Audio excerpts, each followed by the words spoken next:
11 апрелде өтүүчү шаардык кеңештин шайлоосуна 9 партия расмий каттоодон өтүп, бүгүн үгүт өнөктүгүн баштады. Партияларды тизмектесек, бүтүн Кыргызстан, Атажурт Кыргызстан, Улуттар биримдиги, Ишеним, Бирбол, Ыйман Нуру, Ынтымак, Улуу Журт жана Республика саясий партиялары.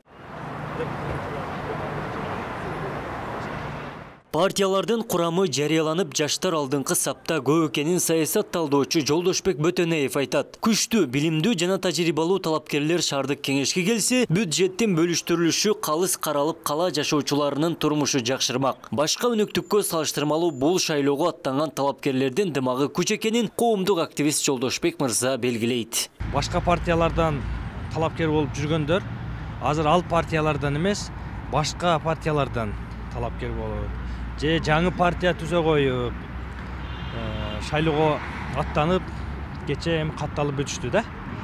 Эми агыл шайлоону гана күтүп турат.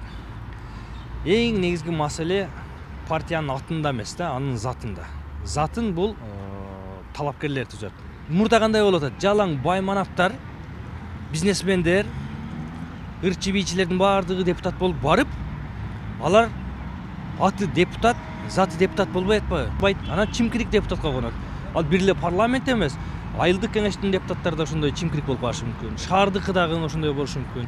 Ошон үчүн эл депутаттарды кайсы кеңешке болбосун тандап атканда, сапатына карап, принцибине карап, буга чейин жасаган ишине карап тандаса, Кала боюнча 78 шайлоо тилкеси түзүлүп, бүгүнкү күндө 151 000 жарандын тизмеси такталган. Жергиликтүү кеңештердин шайлоосуна даярдык иштери кызуу жүрүүдө. Шаар бийлиги тарабынан атайын шайлоо өткөрүү штабы түзүлүп, өнөктүк уюштурат. Эпидемиологиялык шарт өзгөртүлгөн эмес. Партиялардын өкүлдөрү шайлоочулар менен жолугууда санитардык талап жана жарандардын санын чектөө бар экенин аймактык шайлоо комиссиясынын төрагасы билдирди. Ага улай облус боюнча 512 шайлоо тилкесинде 700 000ден ашуун жарандын тизмесилинген. Дуандын 81 айлык өкмөтүнө жаңыдан айылдык кеңеш шайланат. Шайлоо күрөөсү 50 000 сомду түзүп, добуш сатууга жана сатып алууну тыюуга көзөмөл күчөтүлгөнү белгиленген. Жарандардын сын пикирлерин, арыздарын жана шайлоо комиссияларынын сунуштарын өз убагында чечүү үчүн жаңыдан ыкчам байланыш борбору ишмердүүлүгүн баштаган. Ар бир шайлоо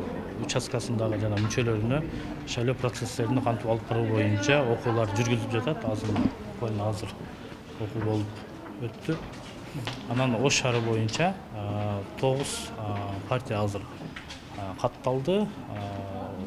Кечээ күндөн 12:00 баштап булар үгүт иштерин бүгүнкү күндө жүргүзүп жатышат. 11 апрелге белгиленген шайлоо Бишкек жана Ош шаарында партиялык системада өтсө, айылдык кеңештердеги эл өкүлдөрү бир мандаттуу болуп келет. Өлкө боюнча 28 шаар жана 420 айылдык кеңештин депутаттары шайланат. Аны менен бирге конституциялык реформа боюнча референдум өтөт.